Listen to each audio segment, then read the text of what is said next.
I am very astonished that the scientific picture of the real world around me is very deficient. It gives me a lot of factual information, puts all our experience in a magnificently consistent order, but it is ghastly silent about all that is really near to our heart, that really matters to us. The scientist only imposes two things, namely truth and sincerity, imposes them upon himself and upon other scientists. If a man never contradicts himself, the reason must be that he virtually never says anything at all. No self is of itself alone. It has a long chain of intellectual ancestors. The I is chained to ancestry by many factors. This is not mere allegory, but an eternal memory. Consciousness cannot be accounted for in physical terms, for consciousness is absolutely fundamental. It cannot be accounted for in terms of anything else. What we observe as material bodies and forces are nothing but shapes and variations in the structure of space. The world is given to me only once, not one existing and one perceived. Subject and object are only one. We do not belong to this material world that science constructs for us. We are not in it.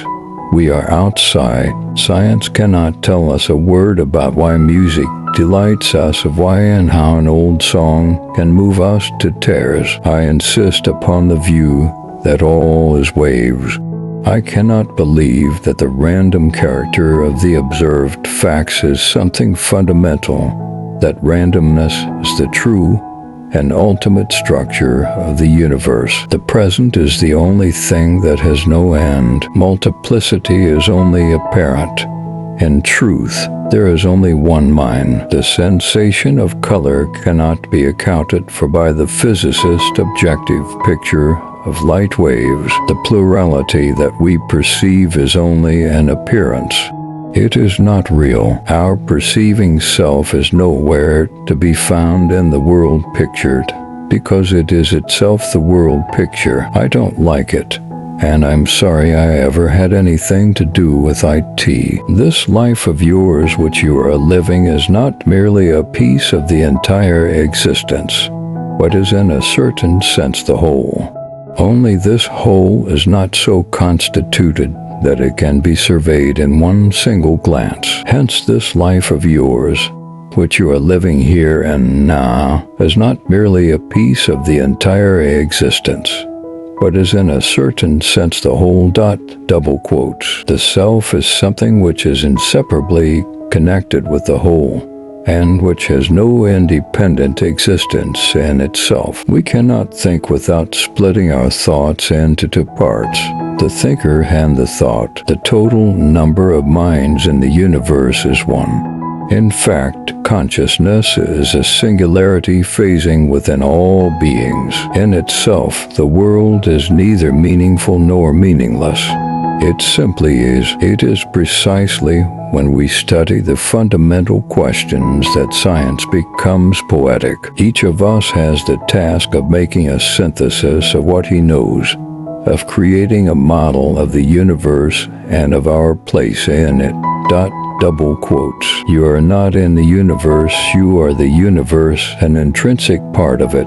Ultimately, you are not a person, but a focal point where the universe is becoming conscious of itself. Physics is a way of thinking, a search for ultimate simplicity, but mathematics can complicate things. There is no kind of framework within which we can explain the connection between the stimulus and the sensation it produces. Life is a game that has many rules but no ultimate goal. I consider science an integrating part of our endeavor to understand who and what we are.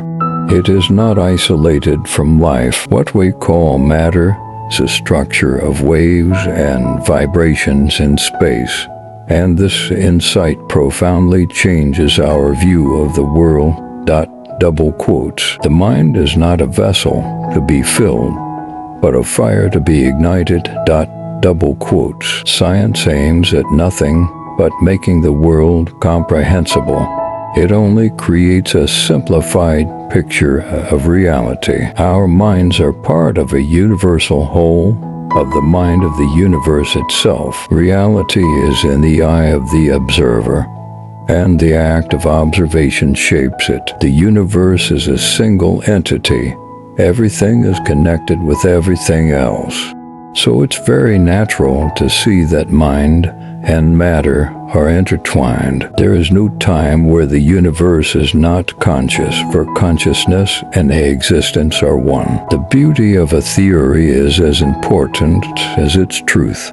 The elegance of an equation is its own justification. Science cannot tell us what we ought to do, but it can tell us what we can do. It seems plain to me that the world is composed of one single substance, matter, in various forms and states of aggregation. What we observe as nature is not the thing itself, but a reflection shaped by the mind observing it. To understand something means to bring it into relation with ourselves. Quantum physics forces us to abandon the idea of isolated systems and to understand that everything is part of an indivisible whole. The separation between observer and observe is an illusion.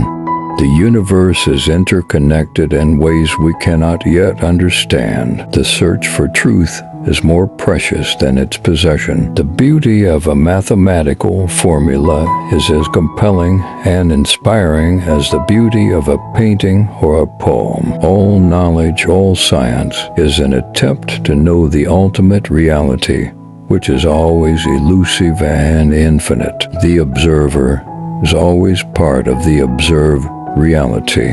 We cannot separate the two. Reality is a spectrum, and our understanding of it is always limited by the constraints of our senses and intellect. In the end, the only thing that truly matters is the experience of being alive, of being conscious in this vast, mysterious universe. Life itself is an event within the universe, a burst of creativity in the midst of silence. Our minds seek simplicity, but the universe resists it at every turn. The problem is not to find the truth, but to avoid self-deception. The boundary between science and philosophy is thin. Science begins with wonder, and philosophy continues it. The universe is an infinite sea of possibilities, and we are but one point within it, conscious and observing.